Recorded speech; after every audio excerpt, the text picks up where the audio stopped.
জীবনটা আসলে খুবই ছোট, অথচ আমরা সেটা ভুলে যাই। প্রতিদিন হাজারো দুশ্চিন্তা, কষ্ট আর অভিযোগে ডুবে থাকি।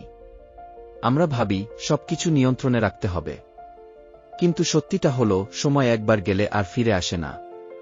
মানুষ সবসময় তোমাকে বুঝবে না। হয়তো তোমার কষ্ট, তোমার ভাঙা মন কারো চোখেই ধরা পড়বে না। তবু থেমে যেও না। তোমার স্বপ্নগুলোই একদিন তোমাকে বাঁচাবে।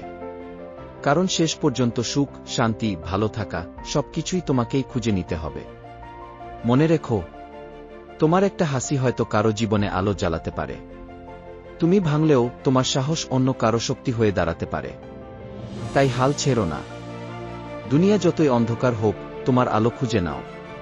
কারণ প্রতিটি অন্ধকার রাতের পরেই নতুন ভোর আসে। আর সেই ভোর তোমাকেই ডাকছে সামনে এগিয়ে যাওয়ার জন্য। আজকের মতো বিদায় নিচ্ছি। সবাই ভালো থাকুন, সুস্থ থাকুন। দেখা হচ্ছে পরবর্তী ভিডিওতে।